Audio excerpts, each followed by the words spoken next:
Hello and welcome back guys. घर को साफ़ करना एक स्ट्रेसफुल प्रोसेस है। सारी चीज़ें बाहर निकाल कर फिर डीप क्लीनिंग करने में समय और एफर्ट्स दोनों ही लगते हैं। और अगर हम स्ट्रेस फ्री क्लीनिंग कर सकें तो जिसमें टायर्ड भी ना हो और घर साफ़ भी हो जाए, और चाहे आप वर्किंग हो या घर पे रहते हो, सबके लिए ये करना आसान हो जाए, तो फिर क्लीनिंग करना एक बर्डन नहीं लगेगा।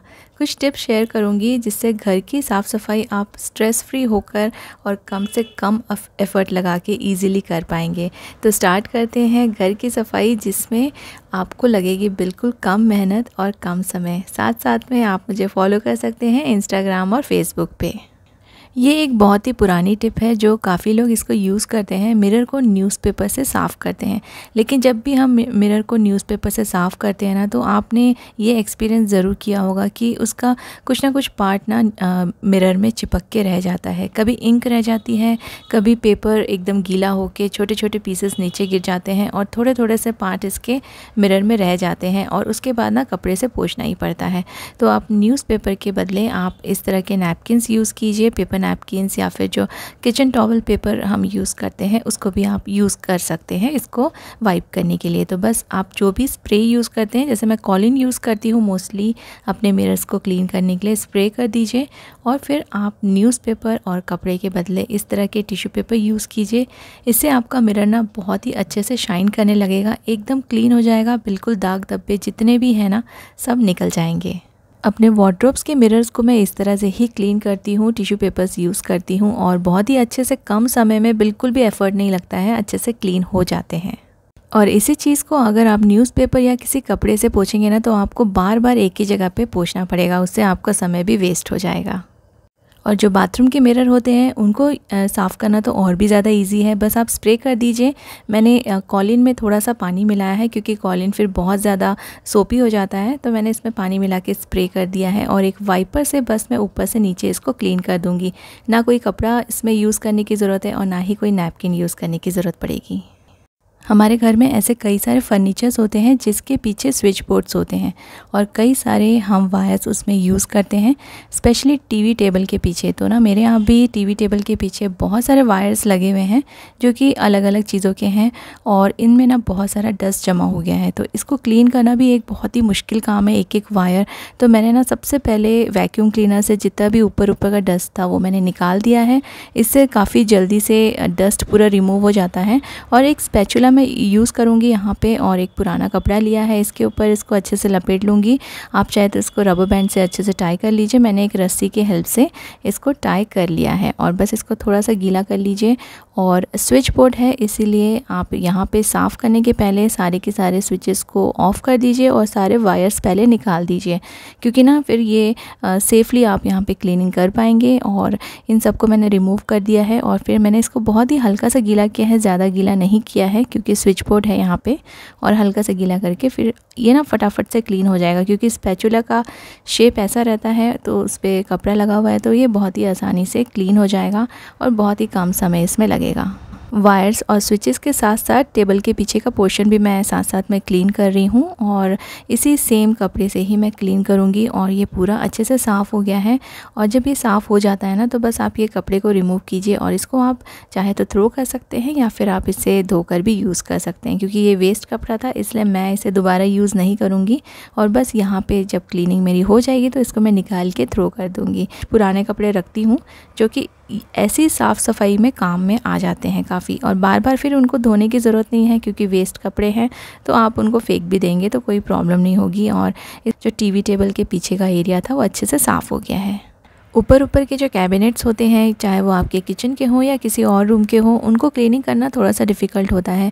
या तो हमको सीढ़ियाँ लगानी पड़ती है, ऊपर चढ़ चढ़ के क्लीन करना पड़ता है, और बार बार सीढ़ी को यहाँ से वहाँ शिफ्ट करना पड़ता है, हर एक रूम में लेके जाना पड़ता है, और बार बार ऊपर नीचे उतरना पड़ता है। तो ना आप अपने कोई भी वाइपर को ले लीजिए। मैंने अपना बाथरूम का वाइपर यूज़ किया है यहाँ पे, और ऐसे ही मैंने एक ओल्ड कपड़ा इसमें बांध लिया है। आप इसको रबर बैंड से भी टाई कर सकते हैं, मैंने इस तरह से टाई कर दिया है इसको।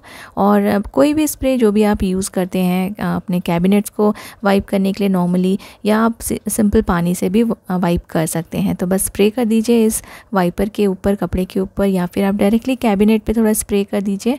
और ये जो वाइपर है ना, इससे आप आराम से फैला सकते हैं स्प्रे को, और ये अच्छे से ना ऊपर के जितने भी कैबिनेट्स हैं सब अच्छे से क्लीन हो जाएंगे। और ऐसे क्लीनिंग करने से चाहे कितने भी कैबिनेट्स हो आपके घर में ना, आपको बिल्कुल भी ज़्यादा समय नहीं लगेगा और एफ़र्ट्स भी नहीं लगेंगे, और ये आसानी से सबकी सब साफ़ हो जाएंगे।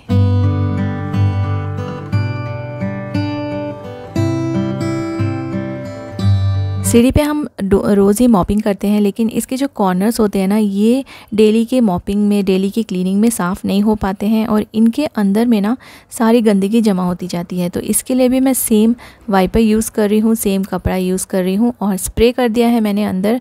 कॉर्नर्स को मैं इस तरह से क्लीन कर रही हूँ। इससे बहुत जल्दी से सीढ़ी के जो कॉर्नर्स हैं उनमें से भी सारी गंदगी साफ़ हो जाएगी, और बहुत ही आसानी से कम समय में आप इसको क्लीन कर पाएंगे।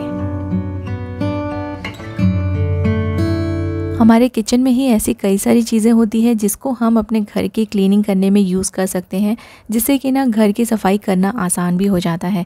तो मैं यहाँ पे टी बैग यूज़ कर रही हूँ। टी बैग को नॉर्मल ठंडे पानी में ही, नॉर्मल जो टेम्परेचर का जो वाटर होता है उसमें डाल दीजिए, थोड़ा देर के लिए इसको गीला होने दीजिए, और फिर इससे ना आप अपने टीवी के स्क्रीन को क्लीन कीजिए। आप इसको अच्छे से निचोड़ लीजिए, और टीवी की स्क्रीन पे ना हल्के हाथ से आपको इसको स्प्रेड करना है।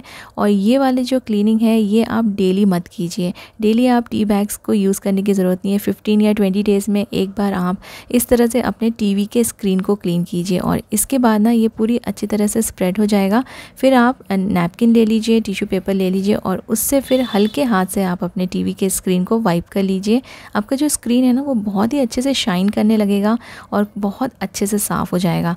और अगर आप नैपकिन यूज़ नहीं करना चाहते हैं तो आप कोई भी कपड़ा यूज़ कर सकते हैं। माइक्रोफाइबर का कपड़ा यूज़ कीजिए, स्क्रीन के लिए अच्छा होता है। किचन के काउंटर्स वैसे तो हम डेली साफ़ करते हैं कुकिंग के बाद, या ऐसे नॉर्मली भी हम उसको वाइप करते रहते हैं, लेकिन कई बार ना कुछ स्टेन्स आ जाते हैं, कुछ दाग पड़ जाते हैं, तो वो निकलते नहीं हैं।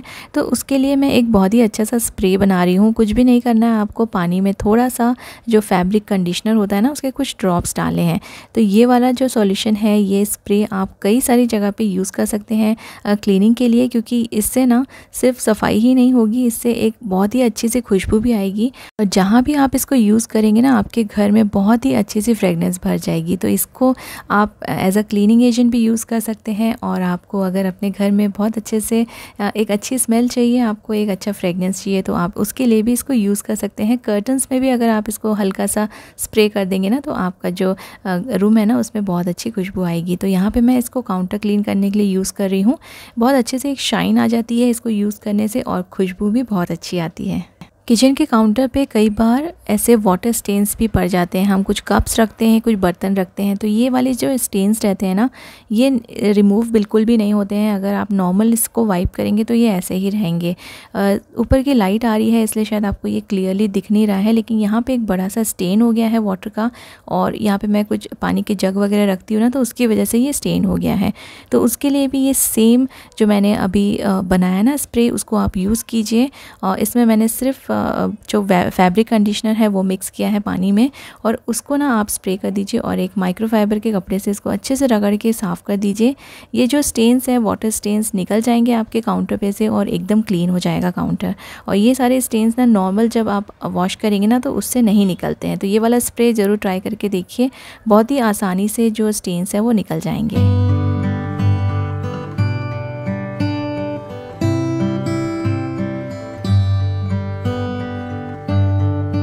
और ये सेम स्प्रे आप अपने फर्नीचर्स के लिए भी यूज़ कर सकते हैं। आपके फर्नीचर्स जितने भी हैं ना, उनमें आप ये स्प्रे कर दीजिए और सूखे कपड़े से पोंछ दीजिए। बहुत ही अच्छे से सारी चीज़ें साफ़ हो जाएंगी और एक अलग सी शाइन आ जाएगी फर्नीचर्स में। सेफ़ है फर्नीचर्स के लिए। वुड के फर्नीचर्स पे भी आप इसको आराम से यूज़ कर सकते हैं। जैसे मेरे वुडन के ही फर्नीचर हैं और मैं इस पर स्प्रे करके इनको क्लीन कर रही हूँ। काफ़ी क्लीनिंग अच्छे से हो जाती है और शाइन भी इसमें आ जाएगी, और साथ साथ में आपके लिविंग रूम में एक बहुत ही अच्छे से फ्रेगनेंस भी आएगी। गार्बेज बैग्स तो हम डेली चेंज करते हैं, लेकिन बीच बीच में ना डस्टबिन को अच्छी तरह से क्लीन करना भी ज़रूरी है। तो आप जब भी इसको क्लीन करें ना, तो ये वाला स्प्रे यूज़ करें जो अभी मैंने स्प्रे बनाया था, फर्नीचर साफ़ किए थे, काउंटर क्लीन किया था, वही सेम स्प्रे मैं अपने डस्टबिन के लिए भी यूज़ करूँगी। डस्टबिन के बेस में मैं हमेशा न्यूज़पेपर के कुछ लेयर्स डाल के रखती हूँ और नेफ्थलीन बॉल्स भी डाल के रखती हूँ। तो इसको मैं ना एवरी वीक चेंज कर लेती हूँ क्योंकि ये पेपर से भी थोड़ी सी स्मेल आने लगती है। तो बस ये वाला जो स्प्रे मैंने बनाया था और फर्नीचर्स पे यूज़ किया था, काउंटर्स पे यूज़ किया था, सेम स्प्रे मैं यहाँ पे यूज़ कर रही हूँ। डस्टबिन में ऊपर में और अंदर में अच्छे से इसको स्प्रे करके किसी पुराने कपड़े से वाइप करूँगी ताकि ये अगेन मुझे ये कपड़ा धोने की ज़रूरत नहीं है, मैं इसको थ्रो कर दूँगी। ऐसे बहुत सारे कपड़े हमारे पास रहते हैं जिनको हम यूज़ कर सकते हैं ऐसे वाइपिंग करने के लिए, और फिर बार बार उनको धोने का झंझट नहीं, और आप उसको बस यूज़ कीजिए, क्लीनिंग कीजिए और उनको थ्रो कर दीजिए। तो अंदर और बाहर मैंने स्प्रे कर दिया है और इस तरह से मैं ये वाले कपड़े से इसको अच्छे से क्लीन कर लूँगी। डस्टबिन अच्छे से क्लीन हो गया है और इसको जब हम पानी और डिटर्जेंट से धोते हैं तो बहुत ज़्यादा समय लगता है इसको सूखने के लिए, और इसमें जब मैंने इसको सिर्फ वाइप करके क्लीन किया है ना तो अच्छे से क्लीन भी हो गया है और इसको ड्राई करने की भी ज़रूरत नहीं है। मैंने वापस से 3-4 लेयर के न्यूज़पेपर लगा दिए हैं। नेफ्थलीन बॉल्स इसमें वापस से मैं डाल दूँगी और थोड़ा सा ये जो फैब्रिक कंडीशनर वाला जो स्प्रे है जो क्लीनिंग के लिए यूज़ किया था उसको भी हल्का सा स्प्रे कर दूँगी ताकि इसमें थोड़ी सी अच्छी खुशबू आए। ये सब आप कर सकते हैं अपने गार्बेज बैग्स को लगाने के पहले। बैग लगाने के बाद अंदर भी एक न्यूज़पेपर रख दीजिए जिससे कि ना जितना भी अगर बाई चांस कुछ गीला लिक्विड इसमें गया तो वो भी ये आराम से सोख लेगा और आपका जो प्लास्टिक है वो फटेगा नहीं। शावर्स के जो स्टेन होते हैं ना, वाटर स्टेन, उनको भी रिमूव करना बहुत ज़्यादा डिफ़िकल्ट है। ये बहुत ज़्यादा बड़े बड़े वाटर स्टेन्स बन गए हैं और नॉर्मली इसको हम स्क्रब करेंगे ना ये क्लीन नहीं होते हैं। तो मैं इसको स्क्रब करने वाली हूँ एक पुराने टूथब्रश से, और सबसे पहले मैं यहाँ पे थोड़ा सा पेस्ट इसमें स्प्रेड कर दूँगी शावर में।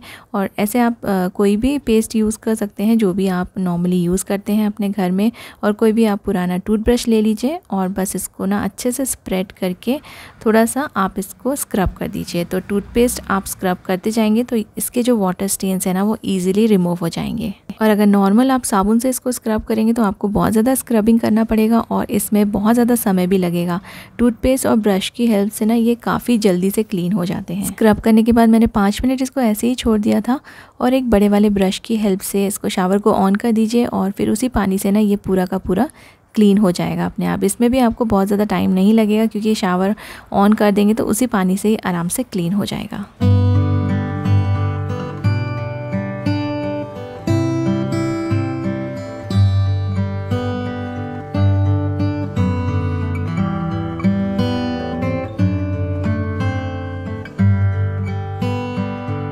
डेली सोफ़े की जो डस्टिंग होती है उससे इसके अंदर का जो डस्ट जम जाता है ना वो क्लीन नहीं हो पाता है।